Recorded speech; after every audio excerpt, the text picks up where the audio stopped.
Good afternoon, and welcome to this virtual policy forum on pledging to protect civilians in peacekeeping operations, lessons from the implementation of the Kigali Principles. This event is co-hosted by the International Peace Institute and the permanent missions of Ireland, Rwanda, and Uruguay to the United Nations. My name is Namie Di Razza. I am a senior fellow at IPI and the head of the Protection of Civilians program of IPI. As we celebrate the International Day of UN Peacekeepers, it is important to recognize the daily contribution of UN peacekeeping operations to the protection of civilians. After its failure to protect civilians in Rwanda and Bosnia in the early 90s, the UN has engaged in a deep lesson learning process to change peace operations and put protection at the core of their activities. UN missions have remarkably saved hundreds of thousands of lives in South Sudan, the DR Congo, the Central African Republic, and elsewhere. However, missions have also failed to properly prevent, preempt, and respond to protection threats on several occasions, including in the immediate proximity of UN bases. Very often, investigations have pointed to a lack of political will to intervene and use all necessary means to protect, as well as training and logistical deficiencies.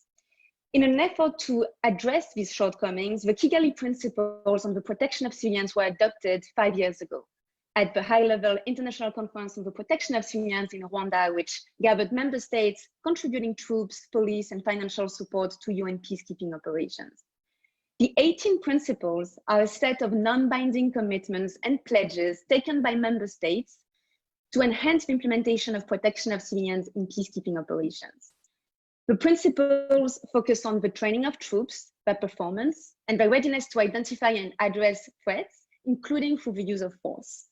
They also relate to the provision of adequate resources and capabilities for the protection of civilians and the establishment of accountability and oversight mechanisms in case of failure to protect or misconduct. They call for the Security Council to improve consultations with contributing countries on protection mandates and for the Secretariat to effectively support military plans. The Kigali Principles represent a positive initiative to enhance the commitment and accountability of troop and police contributing countries for protection of civilians and are largely supported. By late 2018, 47 countries had endorsed the principles, including 12 of the top 20 troop contributing countries. And more than 50% of uniformed personnel come from countries that have endorsed the principles, and calls for endorsements continue. In 2017, Antonio Guterres called on all states to endorse the principles as an urgent priority. Most recently, the Action for Peacekeeping Initiative and the Declaration of Shared Commitments on Peacekeeping Operations signed by 150 member states echoed the Kigali Principles in their call for better performance and accountability. The concept of the human rights readiness of uniformed peacekeepers has also emerged, and as recommended in IPI's latest policy paper, should become a critical part of their operational readiness. So today's panel discussion aims at assessing the practical impact of the Kigali Principles in peacekeeping operations.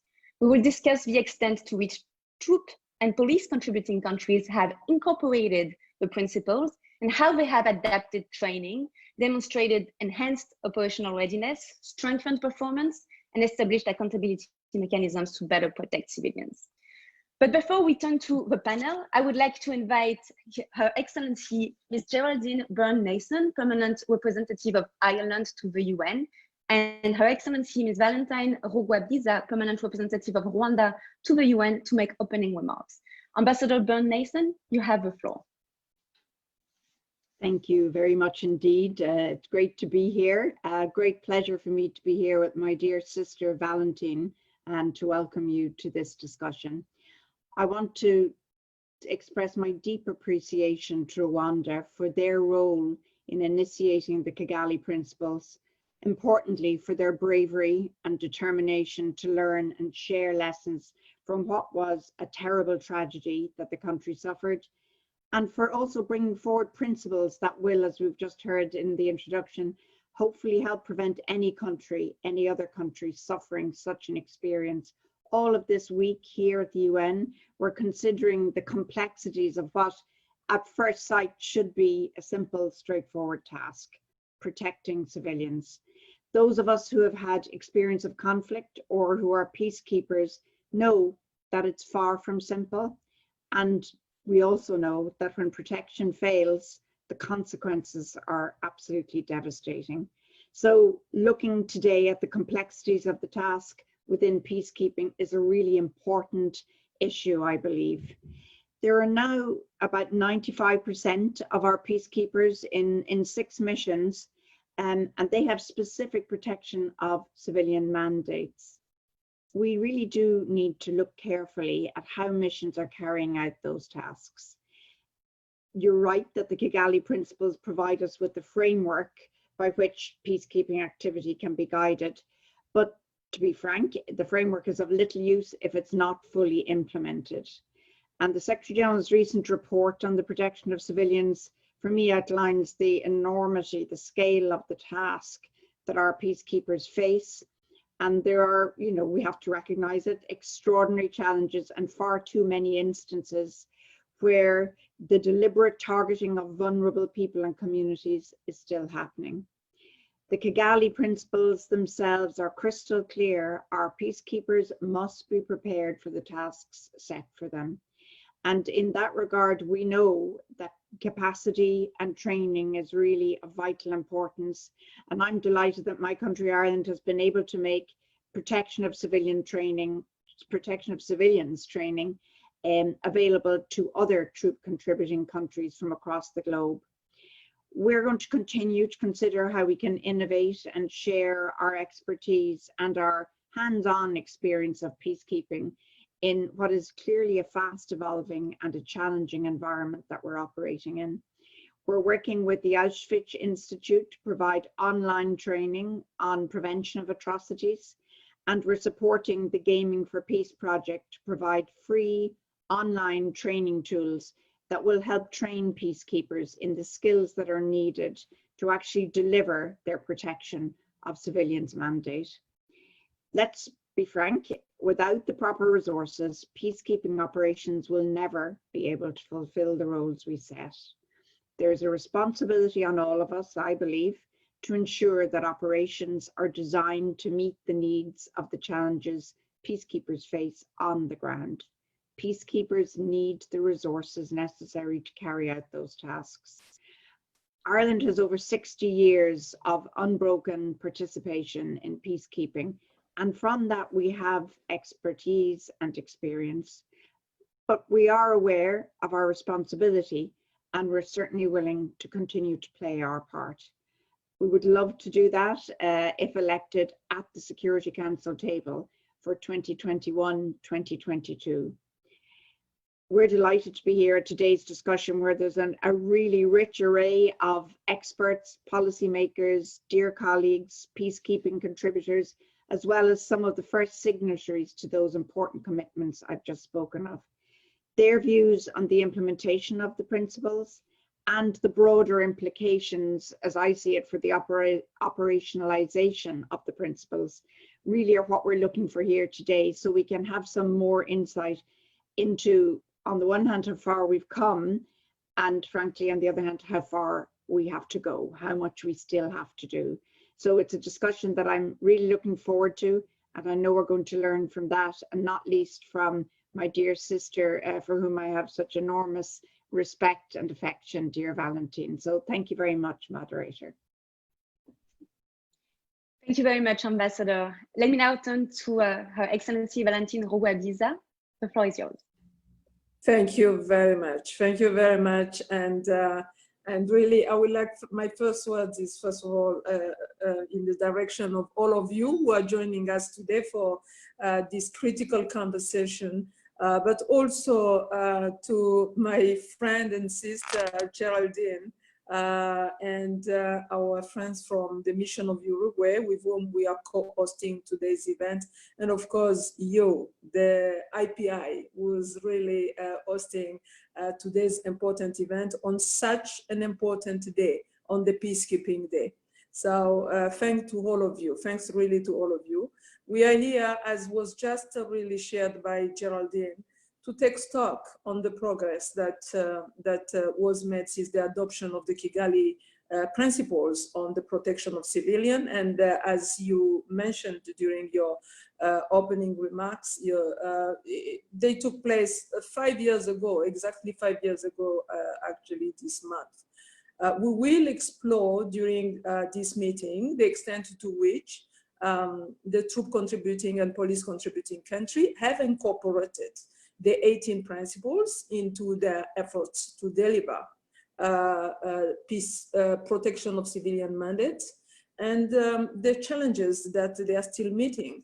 We will also discuss the way forward to ensure that there is full implementation, because as was mentioned by Geraldine, unless they are fully implemented by all troop contributing and police contributing countries, but more importantly, by all peacekeeping stakeholders, unless we fully implement them, then we will certainly not see the full extent of the change that we would like to see.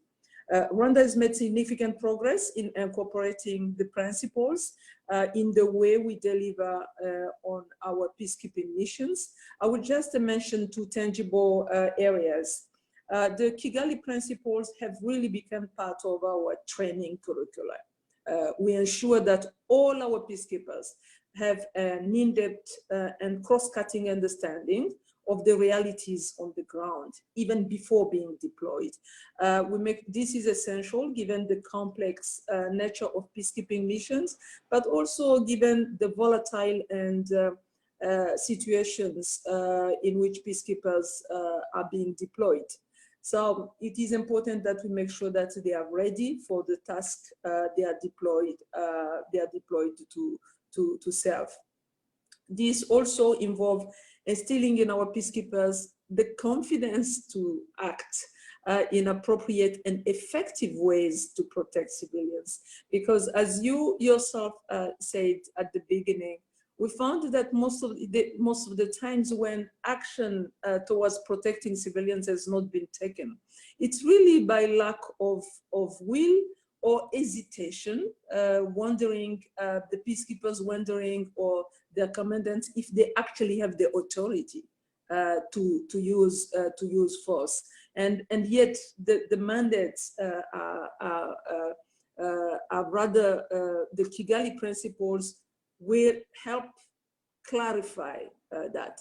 Secondly, a second way we have used the principles, we are really holding ourselves, but also the Secretariat, the UN Secretariat accountable. We all have an intricate and complementary role to play in peacekeeping.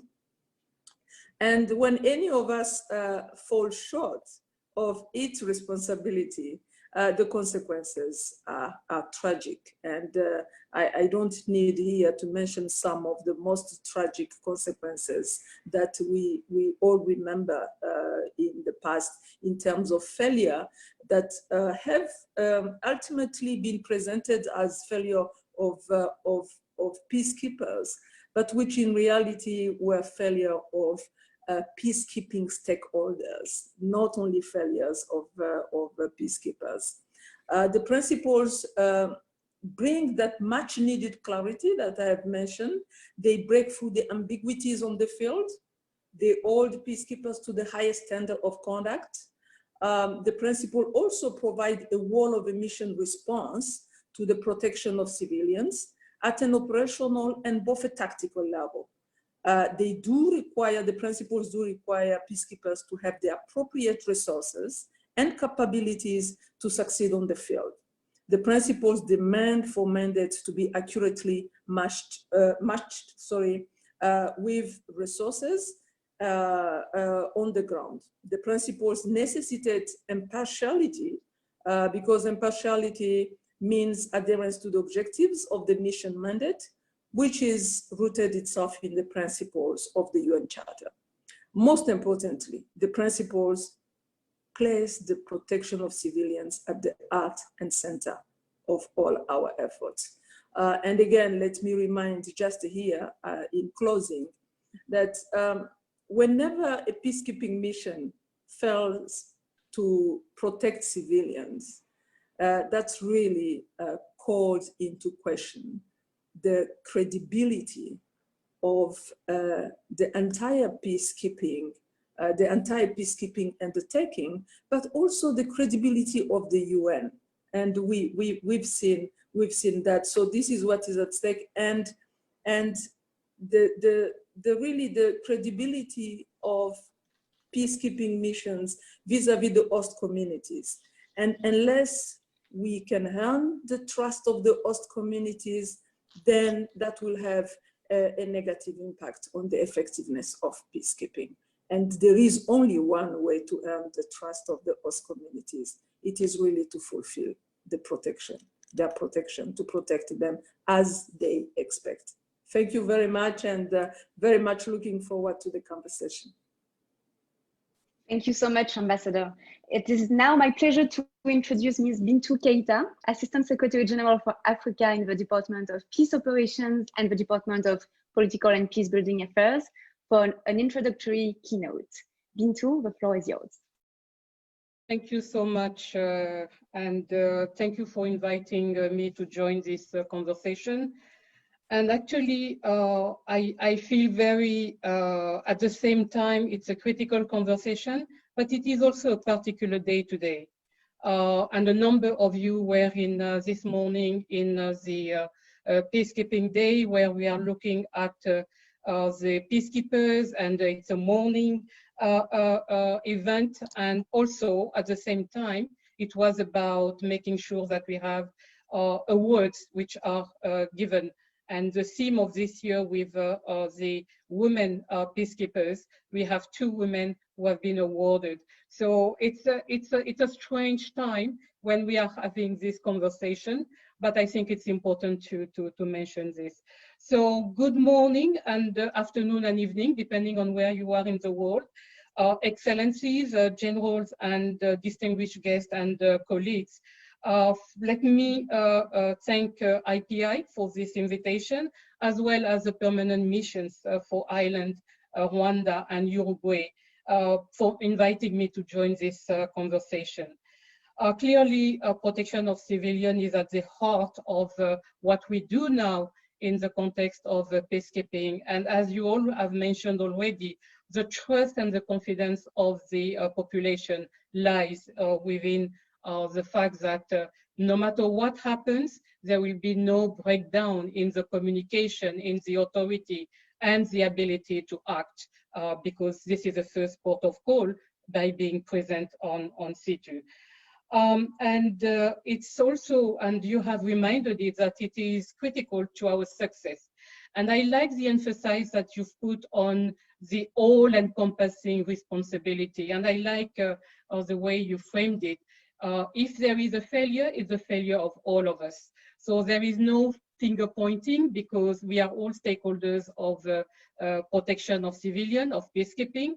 And it's also important to remember that it's not just about the uniformed personnel, it's also about the civilians that are dealing and are also part of the peacekeeping.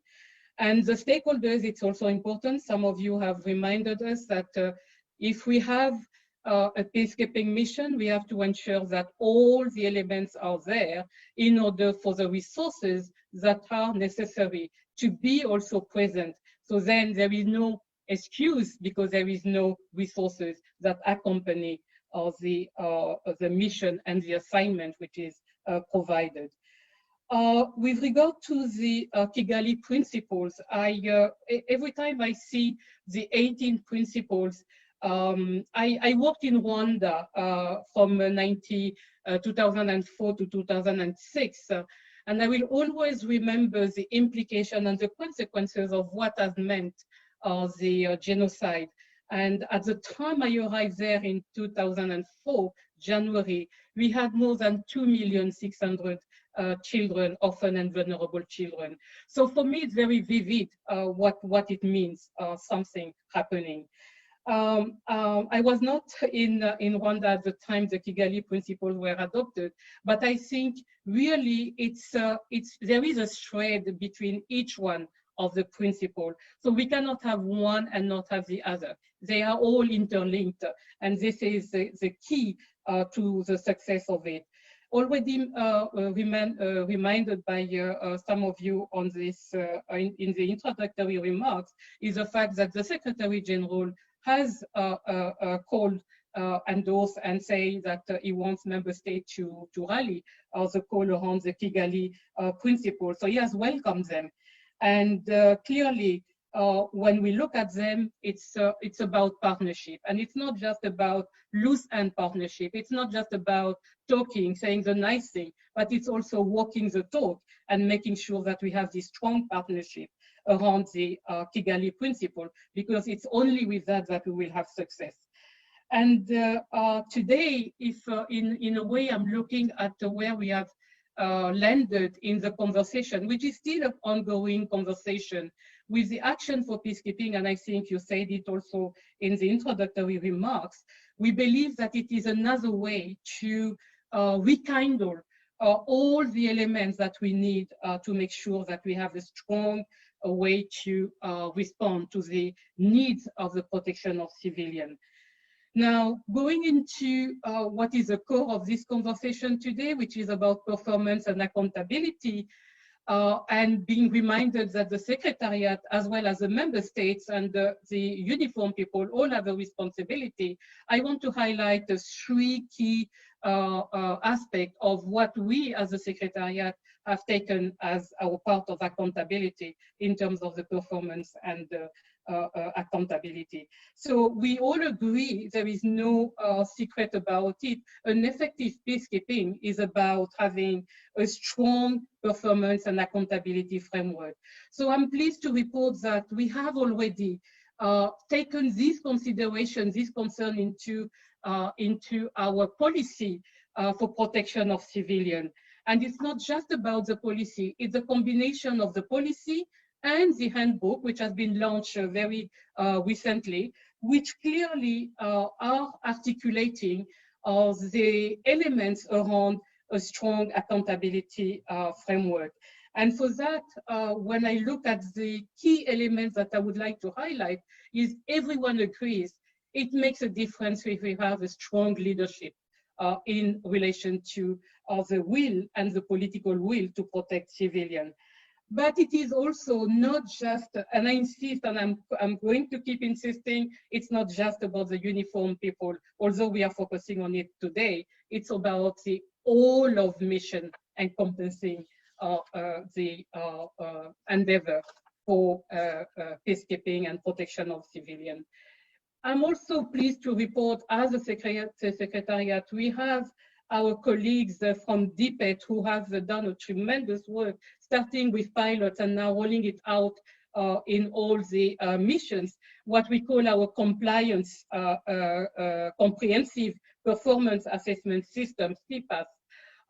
So as I was looking at it, I was about to say, maybe this is like a CPAP. So we have to have this in order to make sure that the oxygen and everything that we need is there in order to measure the results and the impact of all of mission encompassing in the roles and responsibilities and complementarities that needs to be happening around the missions and enabling the senior leadership, as I said before, to have the evidence that they need in order to be able to make decisions. When looking at this, the CPAS, and moving to the elements around how do we evaluate, because this is one of the questions which comes all the time. It's not yet an exercise which is complete. We are working on it and we are advancing on it. And we are advancing on it with four key aspects that I want to highlight here. The first one is clearly remembering for everyone that the evaluation has to be about all personnel. And I insist on that one because we really need to be looking at all personnel in terms of our peacekeeping operation. The second element is we need to have standards, and the standards have to be across the board for all personnel. And then we also need to make sure that the benchmarks we are looking at are also across and harmonized for all the mission. And finally, looking at the fourth element, which has to do with, we need to have a way to sanction in a positive way and also in a less positive way, because I don't like to use the negative words. But just to say, underperformance has to be sanctioned, and outstanding performance has also to be sanctioned. But when I say this is why, because sanction, you can read it only on a negative way. But for me, it has both connotation. You sanction good behavior, and you sanction also bad. You sanction also bad behavior. So somehow these are the four elements we are working on, and it's still working in progress. And we expect that by the end of this year, we may be able to complete that evaluation framework on evaluation and accountability. Yes, towards the end of this year. And I think one of you said already that one of the elements that we need, and we need it for sure, is a training. So I'm pleased to hear that there are online trainings that are available. But clearly, we will not be able to improve the performance and accountability if we are not able to put emphasis on the pre-training, pre-deployment, in-mission training, and as well as making sure that the troop contributing countries, the police contributing countries also bolster their own curricula as they are looking at deploying in mission setting. And finally, as I'm going to conclude, because this was about us reporting what we do, I did. So it's coming back to one of my remarks, which is today was also to award the 2 female peacekeepers, because we do believe that as part of the protection of civilians, we need more women peacekeepers.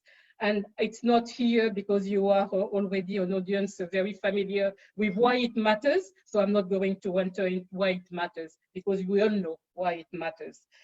Looking at, again, the last message I want to pass is that it is important, again, when we are communicating around a protection of civilians, that we don't make it an affair of just the uniformed people. It is all of us, and the cross responsibility and the jointness of the stakeholders doing, every one of the stakeholders doing their own part is critical. And finally, because, and you said it also, it's a member state responsibility. And today is about looking at what the member states have done in their own way to increase our ability, our collective ability to protect the civilians, which are at the heart of what the peacekeeping missions are about in most of the missions that have been deployed right now. And if I look at it from a selfish manner, quote unquote, I would say most of the largest peacekeeping are deployed in Africa. And so from a quote unquote, I look at the world, but I also look at Africa, because after all, I'm the ASG for Africa.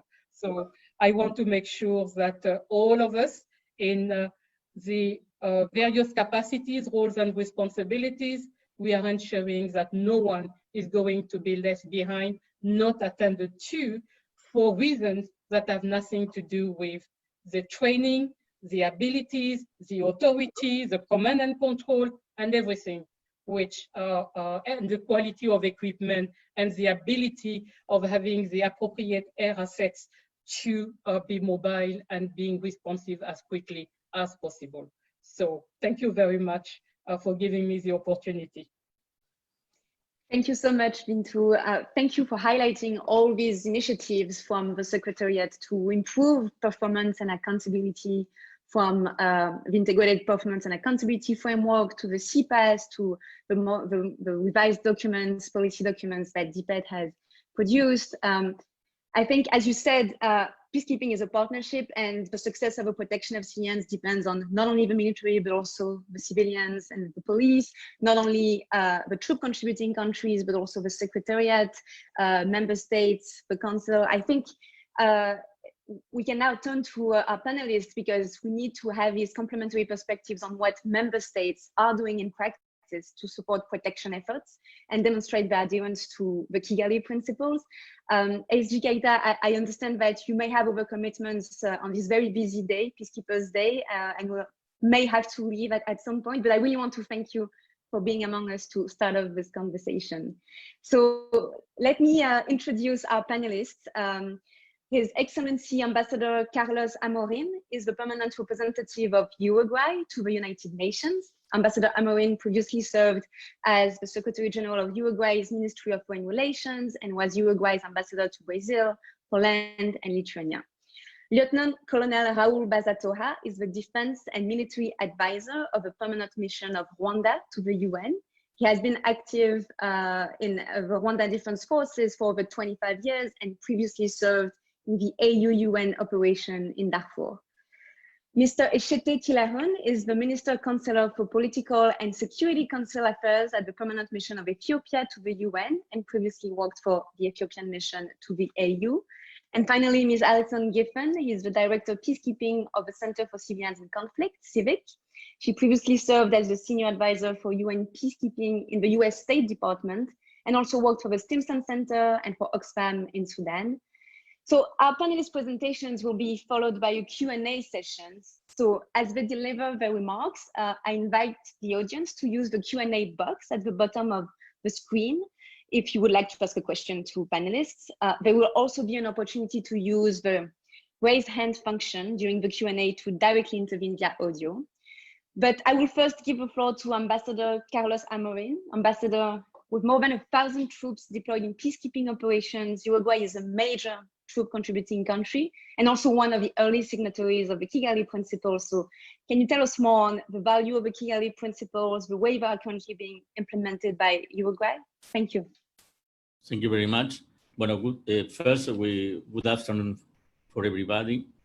Firstly, let me express my country's gratitude for this opportunity of being co-hosting, of participate as a panelist in this important event in partnership with other countries from Ireland, Rwanda, and you, the International Peace Institute.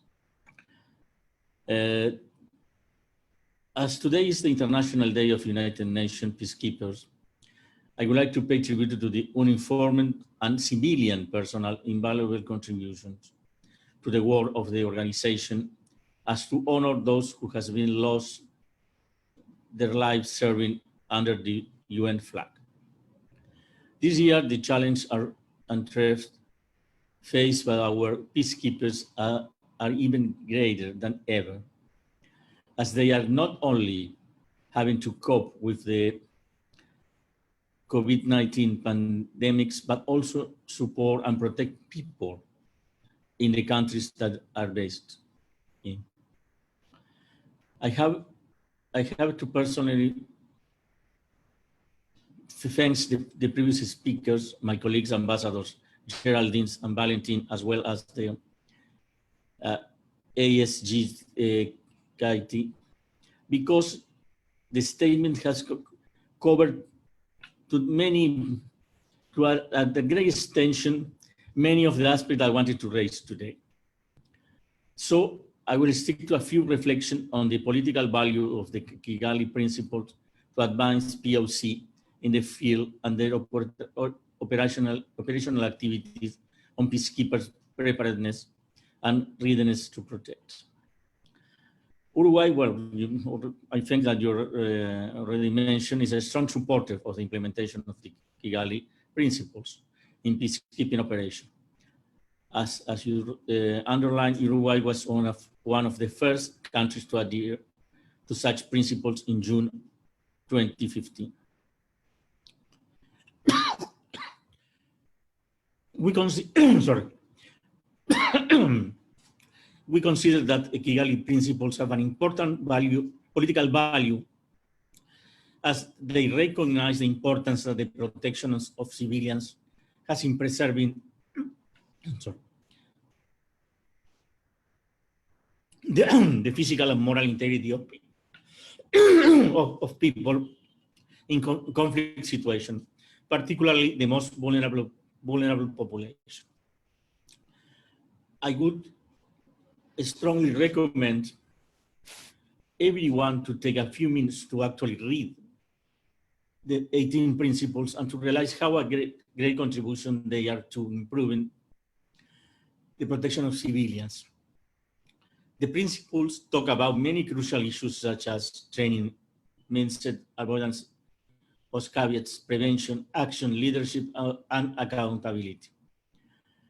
But they also refer to various key stakeholders, not only to the peacekeepers that are the main actors implementing the mandates in the field, but also to the Security Council and its responsibility to craft achievable mandates, as well as the wider UN membership, and the need to provide adequate resources to the mission.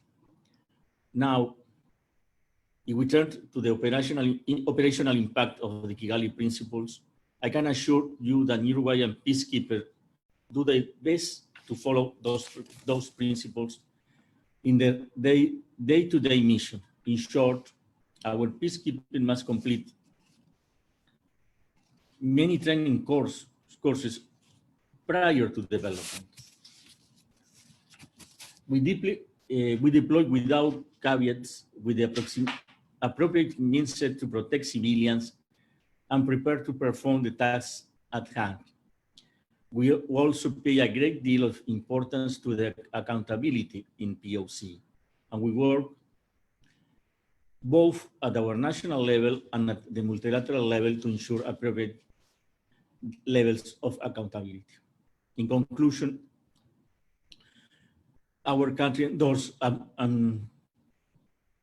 endorsement and promotion of the Kigali Principles is one more example of our absolute commitment for the protection of civilians. The same commitment that can be recognized by our record in performing POC tasks for many decades, and with many field cases such as the 2007 evacuation of the embassy of Spain in Kinshasa against the attack of armed elements, or even recent events in February of the year, when our peacekeeping protect civilians in Biaukatu, the Democratic Republic of Congo, from an irregular group's attacks. Looking forward, we strongly believe that the Kigali Principles can significantly contribute to the different efforts and initiatives on peacekeeping, such as the Action for Peacekeeping Initiative. You can rest assured that Uruguay will continue its active contribution in peacekeeping reform and improving the efficiency and protection of civilians. And we endorse all the words of the Assistant Secretary General here, that this is a problem for all of us. Countries, the whole UN system, and internally the countries, civilians or military.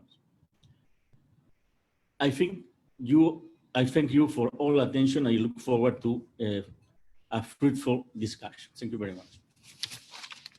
Thank you, Ambassador, for highlighting the political value of the Kigali Principles, but also what they mean operationally, including being able to deploy without caveats, being ready to perform all the tasks that are necessary to protect civilians.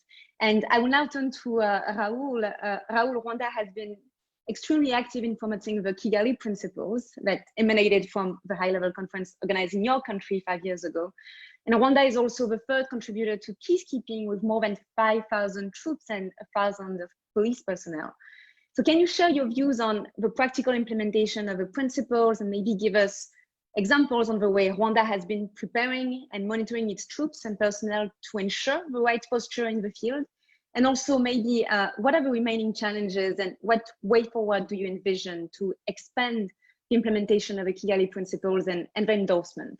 Thank you, Raul. Thank you, Namie. Good afternoon, everyone, and thank you for inviting me to join this panel. Since its first deployment in the peacekeeping mission in 2004, and since the declaration of the Kigali Principles, Rwanda Defense Forces have really changed in practice in terms of training, posture, and operations in peacekeeping. I will share the operational impact of the Kigali Principles on peacekeepers' preparedness, readiness to intervene, willingness to ensure accountability for POC. Coincidentally, the first Kigali Principles is related to training. In terms of training, in Rwanda, we had only a pre-deployment training as per the UN requirement, but later we had to develop a post-deployment training.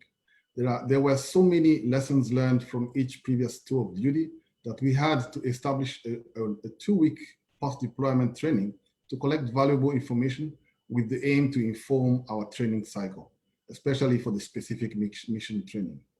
In instances where our personnel were unable to implement the mandate, this post-deployment training helps in identifying key lessons for avoiding such failures in the future. In order to ensure that our sector and contingent commanders have a high level of training and preparedness on peacekeeping operations, Rwanda have established a peace academy. This is where we train our officers on international humanitarian law, law of armed conflicts, and many other training related to peace operations. In terms of the caveats, Rwanda have worked tirelessly with partners to ensure that future pledges do not have caveats, but there's still more work to do, especially for stipulated and non-stipulated caveats for currently deployed forces.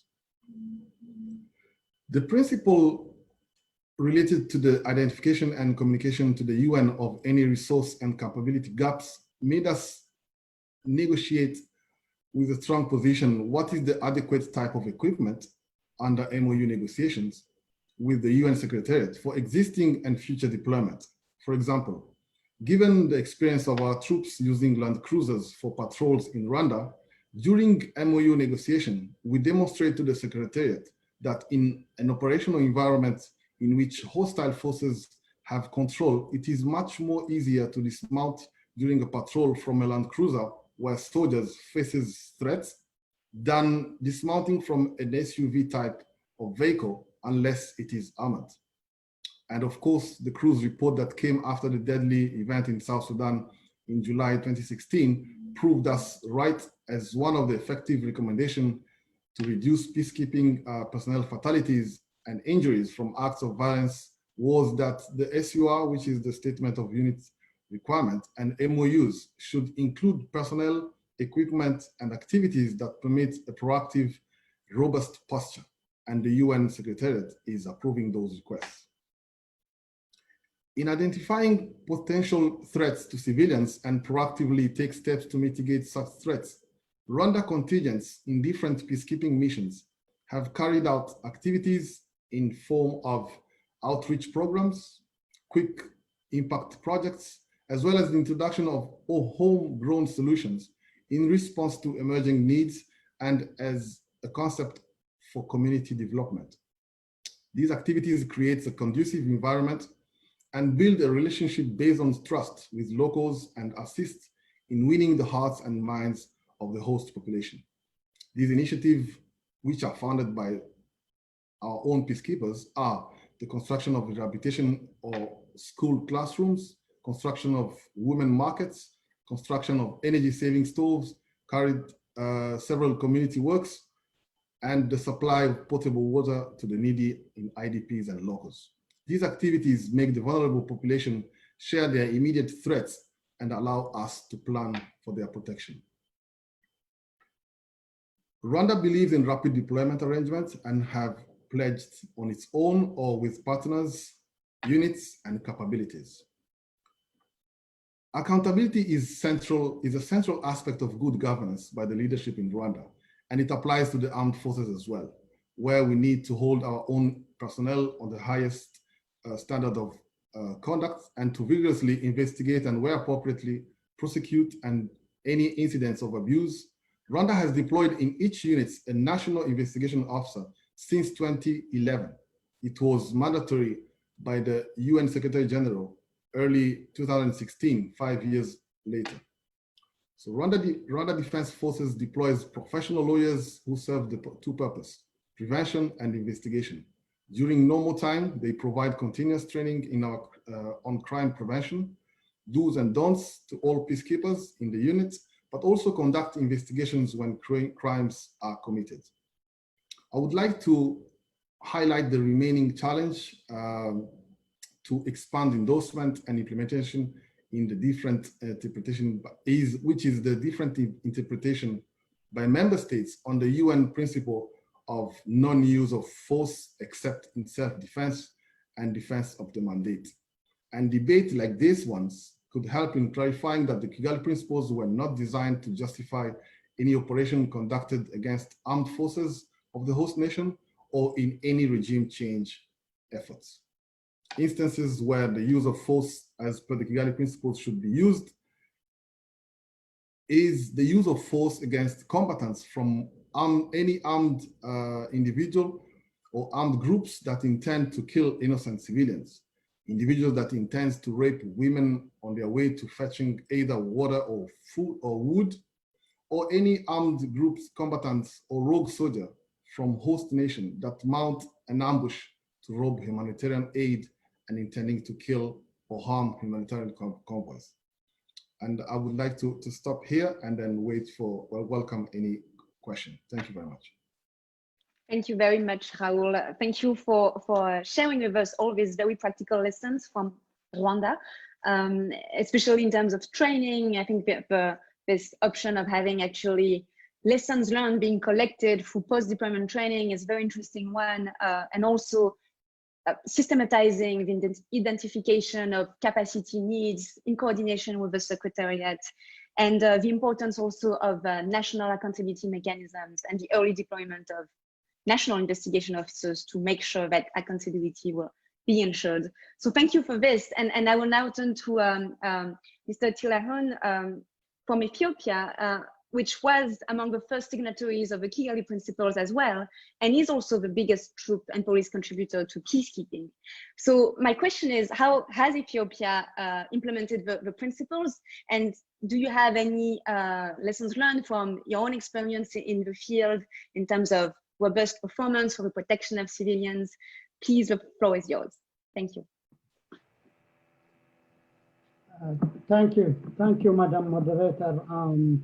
Let me begin by first expressing our appreciation to IPI and co-organizers for putting together this interactive platform and for giving us opportunity to spotlight issues of peace and security amidst the biggest fight of the pandemic, COVID-19. I also wish to appreciate the presence of ASG Keita, and the highlight she gave us is also so useful. It is so fitting that this effective forum takes place on the International Day of UN Peacekeepers and during the protection of civilians week. It is also taking place at the time of, we are being tested from the pandemic, hunger, armed conflict, hate speech, and so on, where our peacekeepers are deployed. And recognition of the UN Peacekeepers Day, let me make a few points before I answer your question. Number one, we all know that the protection of civilians mandates are getting more complex as peacekeepers themselves are becoming subjects of violent attacks. Under the A4P Declaration of Shared Commitments, member states pledged to implement protection of civilians mandates of peacekeeping missions, including using the necessary means and so on. Whereas there is the issue that my brother, the general, has raised, unless otherwise in self-defense and so on. This area is still difficult to interpret in terms of the imminent challenges that peacekeepers are facing on the ground. However, the robust provision, like I mentioned, doesn't spare, peacekeepers from some undeserved criticism, by the way. From TCC point of view, we do understand that. By contrast, the culprits are most of the time exploit covenants like the UN human rights due diligence and so on to defend the peacekeepers. So striking the balance is always a big challenge. The second point I want to raise is civilians continue to bear the brunt of devastating consequences of conflict, as you know, including in the last year, about 20,000 civilians casualties have been recorded. And some of these are happening where peacekeepers are deployed. So we need to ask why and explore how the principle on the responsibility to protect apply on the ground. This is to mean host countries have the primary responsibility for protecting civilians. Field missions, the UN and so on are there only to facilitate and help them on the fundamental responsibility of protection. There is also an issue of protection by projection and protection by physical presence. There need be to disaggregate and put in perspective these two important elements in peacekeeping. The last point is the issue of accountability from all stakeholders. I am so happy that the ambassador of Rwanda has highlighted that. SGK also has definitely pronounced it. We are afraid it will not come by, expecting more and more while, providing less and less resources. The issue of resources. The issue of resources is always important. Some of important interventions like CUIRS were just mentioned by the general. Probably, I don't know where that kind of intervention resources are coming because we know the challenges of securing this kind of resources. Now coming to your question, Madam Moderator, in view of addressing the commitments of the Kigali Principles, we have made a lot of progress in training because we found it all rotates on where you will build the capacity and the capability of the uniformed personnel. Accordingly, number one, our uniformed personnel training modules were revised, and all our contingents are now undergo mandatory protection of civilian training. Our International Peacekeeping Training Center provides courses on POC for Ethiopians and also international participants. Accordingly, we have currently reached an annual capacity of training up to 20,000 troops, which are deployed locally, and about 200 senior officers. At the same time, for the peacekeeping, about 10,000, we have reached a capacity of training about 10,000 deployable troops to peacekeeping missions. The second is we've also established rigorous assessment regarding the accountability, testing and evaluation processes before, during, and after mission deployment. The after mission training and assessment has been learned, of course, from the Kigali Principles. Ethiopian peacekeepers are, as you know, reputable for the question you asked, for the robust protection, by the way. Even before these provisions are put in place, we adherently believe that robust posture is very important. Colleagues from the Secretariat knows that how much we've struggled to secure the importance of deterrence in our deployment in UNISPA when the contingent equipment was frequently being pressured to withdraw, but we knew the importance of having a strong posture to protect the civilians and also to deliver on the mandate. To conclude, Madam Moderator, the protection of civilians has shown progress over the years, we agree. Nevertheless, there are still some unanswered questions that were challenging today as they were in 2015 when we enter into commitment. In this regard, maybe it is important to explore areas where the South and the North can cooperate. Where can we pull together our relative comparative advantage? Would be interesting and helpful. The other area maybe is still to invest and to interrogate on the limits and the gaps of capabilities. Let me end that. Thank you so much. Thank you so much. And I think indeed training is really key to enhance the implementation of protection of civilians. So strengthening training capacities, different moments, pre-deployment, but also post-deployment, and making it mandatory, and also integrating this message that deterrence will happen through robust posture is, I think, extremely important. So thank you for sharing with us these steps that Ethiopia has taken over the years. So I will now turn to Alison.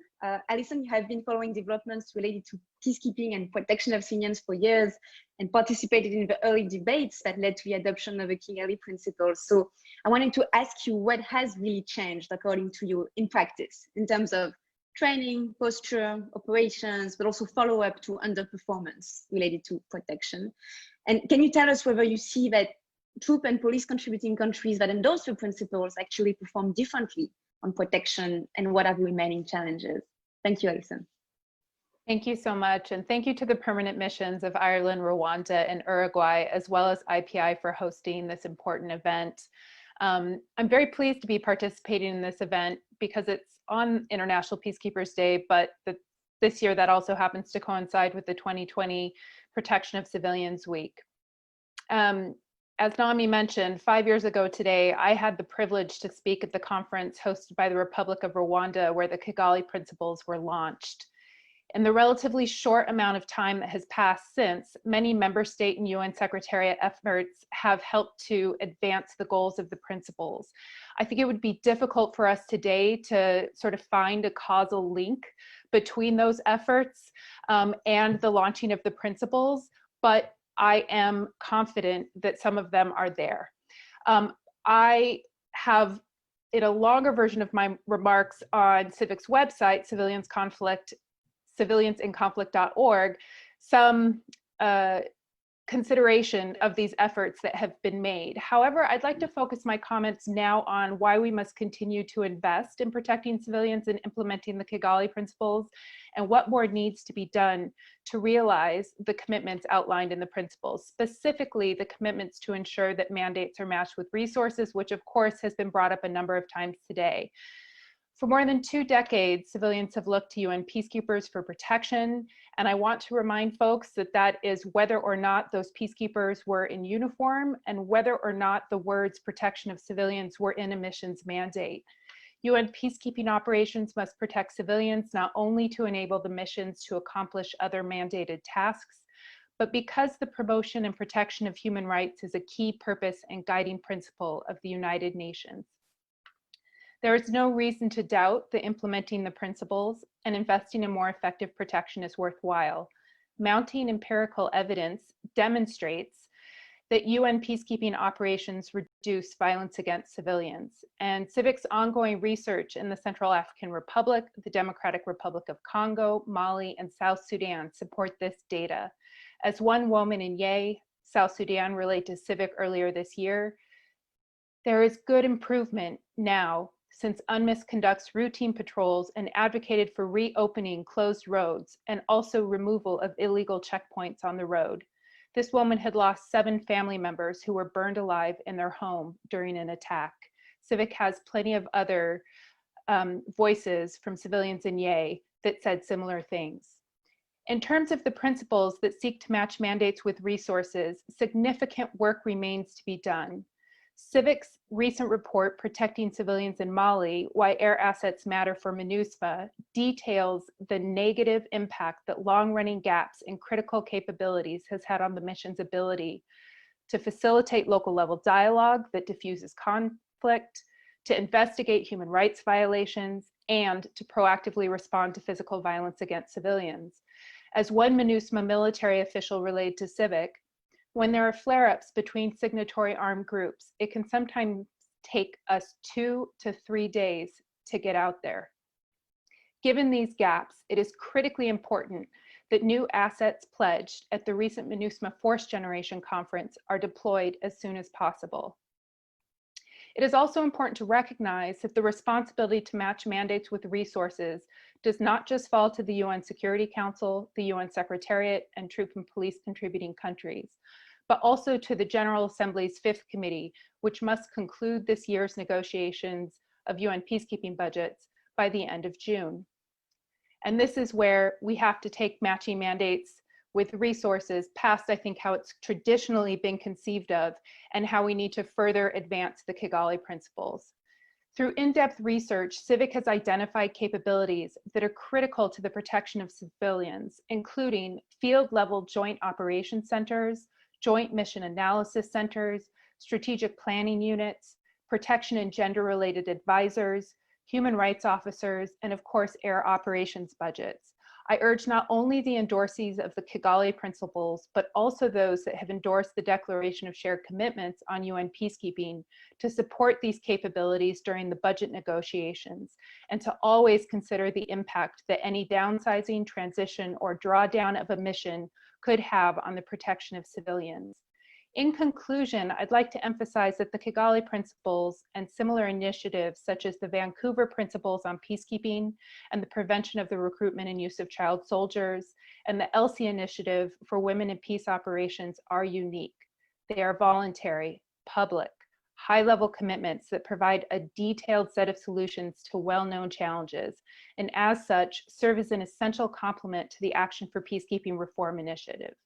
I encourage member states to lead to protect and carry these voluntary commitments forward through their public and private diplomacy exercised in UN forums and bilaterally with key peacekeeping stakeholders, including host state governments, through their votes in the Fifth Committee and UN Security Council that relate to peacekeeping mandates, budgets, and management reforms, and through contributions of personnel, enablers, and capacity building support pledged during the 2021 Peacekeeping Ministerials and Preparatory Conferences. In turn, as a civil society organization, Civic pledges to strengthen the protection of civilians through UN peacekeeping by continuing our research to capture good practices and lessons learned, and to constructively advocate for these lessons to be institutionalized in policy and practice at the local, national, and international level. And Namie, I'm happy to answer some of those other questions that you posed during Q&A. Thank you. Thank you very much, Alison. Well, I think it's now time to open the floor to the audience for questions to the panel. To ask a question, please type your question into the Q&A box at the bottom of your screen, and I will make a selection of questions and read them to our panelists to answer live. But also, if you want, alternatively, you can use the raise hand function if you want to be given the floor and ask your question directly to our panelists via audio. I will ask you please to be brief to allow time for a dynamic conversation. And as we receive questions, I will start by giving the floor to the permanent representative of Algeria, Ambassador Sofia Nimoni, to start off the conversation. Ambassador, you have the floor. Thank you very much. You hear me? Yes, we can hear you well. Thank you very much. I would like to express, first of all, my sincere thanks to Geraldine, Valentine, and Carlos, the permanent representative of Ireland, Rwanda, and Uruguay, for organizing this high-level panel on the Kigali Principles and the protection of civilians in peacekeeping operations. I would like also to thank Assistant Secretary General Mrs. Bintou Keita for her informative presentation, and all the panelists for their insightful thought and observation on this important topic. The protection of civilians has become the center of modern peacekeeping operations, We recognize the critical role played by the Security Council concerning the protection of civilians, in particular since the adoption of Resolution 1265/99, which placed the issue of protection civilian at the top of priority of the Council as one of the fundamental pillars of the peacekeeping mandates. Despite efforts made during the last 2 decades to protect civilians in armed conflict through the strengthening of peacekeeping mandates and their implementation, we have to recognize, unfortunately, that the situation about the protection of civilians did not improve much. Much remained to be done. The displacement of civilians and refugees, serious human rights abuses, the use of sexual violence and starvation of population as a weapon of war, the difficulty of delivering emergency humanitarian aid, and attacks against humanitarian personnel are still characteristic of many conflicts across the planet. In this context, the 18 principles of Kigali were established and endorsed to provide a set of non-binding commitments with the aim of helping the enhancement of the effective implementation of this agenda by the UN peacekeeping operations. As stated by the panelists, since the adoption of the Kigali Principles in 2015 and of the 2018 Action for Peacekeeping Initiatives and the Declaration of Shared Commitment on Peacekeeping Operation of the UN, which called for effective performance and accountability of peacekeeping mission, a limited progress has been achieved on the ground. In this regard, there is an urgent need to strengthen the protection of civilians component based on the principle of universality and non-selectivity to fully respond to the suffering of the civilian in armed conflicts.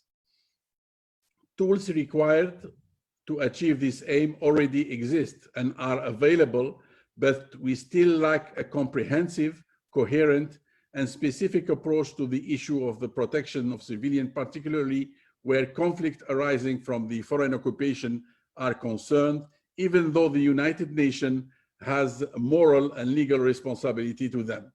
Furthermore, we must address the issue of accountability concerning impunity to violation of international rights laws and humanitarian law.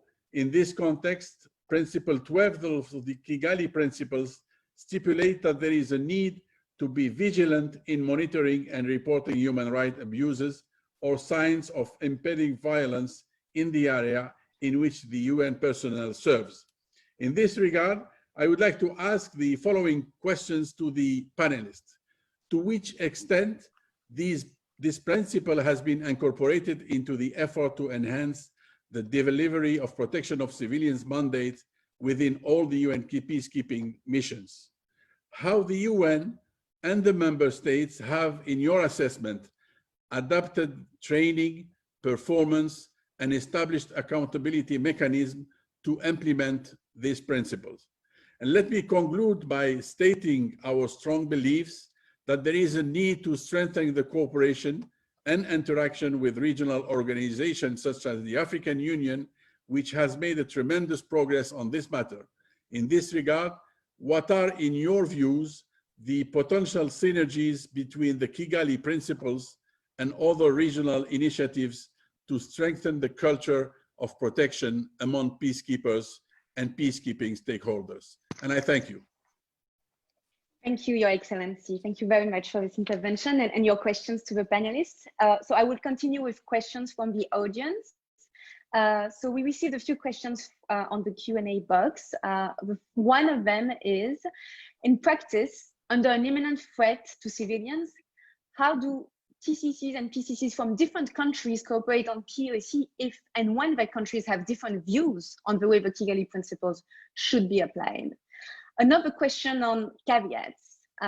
Caveats have often been a contentious topic with regards to TCCs, PCCs, and performance. Since the adoption of the Kigali Principles, how do T and PCCs been able to address the issue of caveats and other restrictions that inhibit the protection of civilians? Have their countries refrained from using caveats? I think we already had some answers, but if you could elaborate on this. Another question on accountability measures. How have troop and police contributing countries enhanced and strengthened accountability measures within their own national frameworks. And maybe there was also a question to Raoul specifically, but other speakers can also feel free to answer. Do you employ psychologists and sociologists in the staff of peacekeeping missions? I also want to give the floor to one of the participants who raised hand. So Justin Sapp has raised hand. Please, if you want to ask your question. Are you here? Can you hear us? I'm here. Thank you, Yes. moderator. I just have a quick statement on behalf of the United States. Good afternoon. My name is Colonel Justin Sapp. I am the military advisor for the United States mission to the UN. Protection of civilians is a key strategic objective of peacekeeping, and the Kigali Principles remind us of our shared commitment to take proactive steps to prepare for and respond to threats against civilians in dynamic mission context. The Kigali Principles, from our perspective, also highlight the joint responsibility of member states and the UN for performance and accountability. Accountability for performance matters, not only for performance sake. Performance matters because it's about people and about protection. And it helps us measure how well we're protecting some of the world's most vulnerable populations. We commend the Secretary General's efforts to investigate POC failures, and where substantial grounds exist to believe that troops, police, and civilians in the mission have failed to uphold POC mandates, we encourage further action to ensure accountability. At the same time, we focus on performance and accountability of our peacekeeping missions. We also have to make sure that our peacekeepers are properly trained, equipped, and resourced to fulfill their missions. The United States is proud to be the single largest contributor to capacity building for troop and police contributing countries, and is currently spending more than $70 million a year and more than $1.5 billion since FY 2005. We are grateful to be part of this discussion today and ask, what more can member states and the Secretary do to implement and get more signatories to the Kigali Principles? Thank you. Thank you very much. Well, I think I will turn to the panel to answer these questions. So Alison, maybe if we can start with you. I will go in the reverse order. So please select the questions you feel comfortable responding to. And if you also want to share some concluding remarks at this point, since I don't think we'll be able to have another round of questions. Thank you.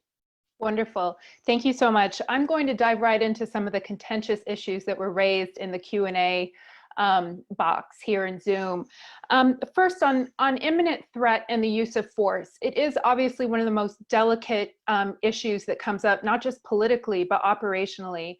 I do want to say, though, that there has been a tremendous effort by the UN in partnership with member states to help develop guidance, both the protection of civilians guidance, but also military guidance on protection of civilians, on the use of force, et cetera, that helps to define what an imminent threat is and when and how to use force. Now, of course, that only goes so far. And so I do want to talk about training and the importance of it beyond the sort of classroom educational training that we sometimes see happen in peacekeeping training centers, and to the other type of education that I know some of the peacekeeping training centers represented here today do, which is scenario-based training, tabletop exercises. And instead of saying war gaming, I'll say peace gaming or protection gaming that need to happen, because until you're in the scenario, it's very difficult to do. And then of course we need in-mission training, because peacekeeping operations are integrated.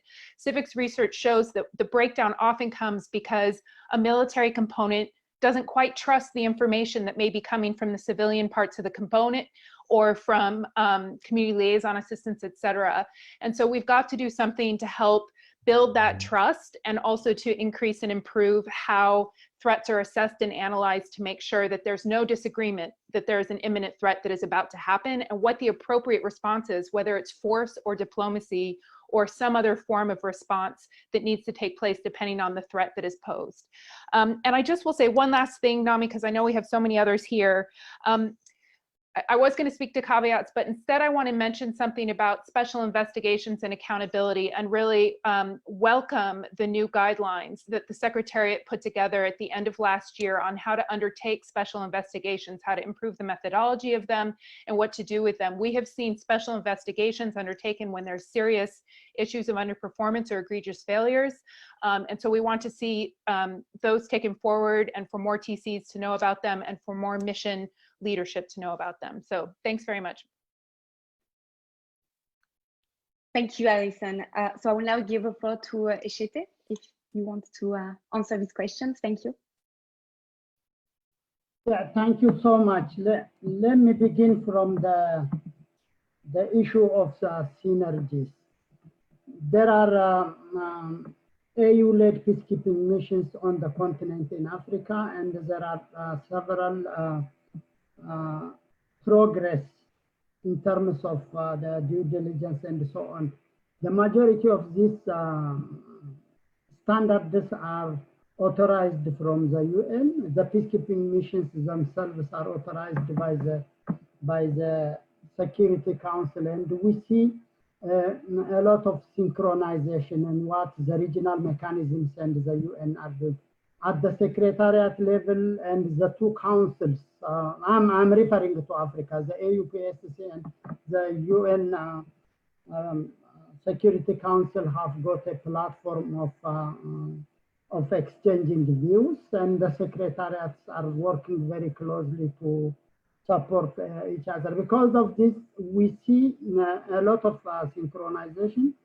We never shy away that from telling ourselves the whole principles declared in the Kigali Principles and other protection mechanisms are wholly fulfilled because of some of the points I tried to highlight.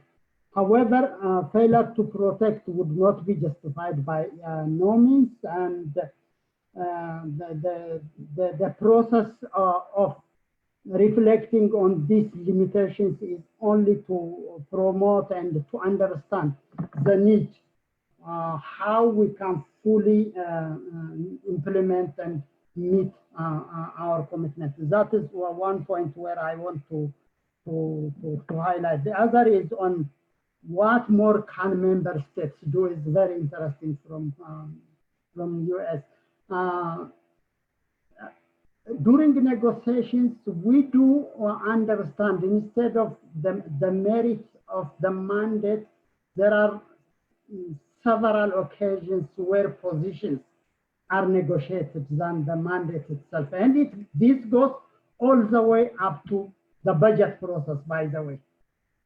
For instance, positions like human rights and so on will subject to compromise on others to secure the budget for other mandated processes. So this kind of obscure agenda during the negotiations must be streamlined.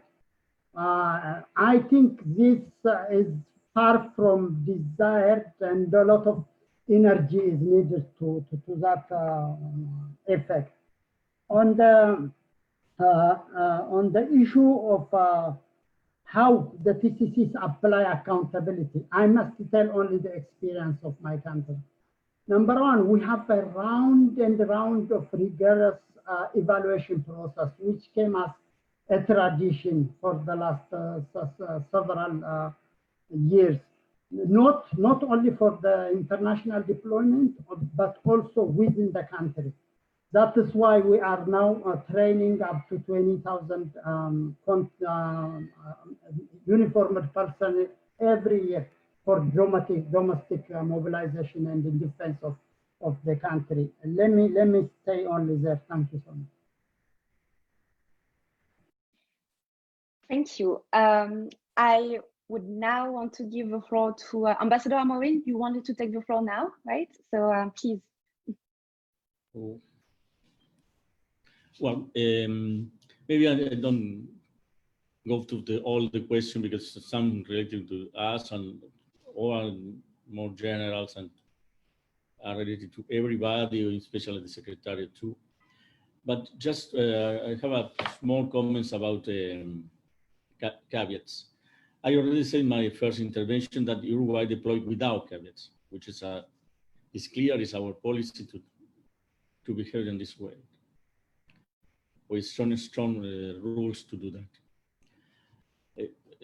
The reason is we believe the caveats can negatively impact peacekeeping operations' ability to fulfill precisely the mandates, and can also affect the safety and security of peacekeepers. Uruguay, as well as another member states, has worked very hard in the issue on the C-34. And we are happy with the agreement we reached on the issue of caveats on that frame.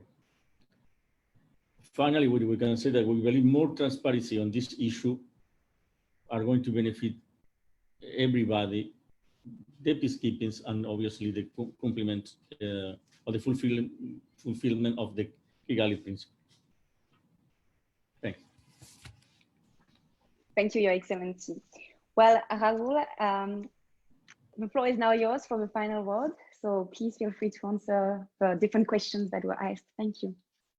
Thank you, Namie. I would like to start by agreeing with what Ambassador Amorim just said on caveats, because we were part of a group of partners that have really worked hard to really try to eliminate any caveats. But as I said,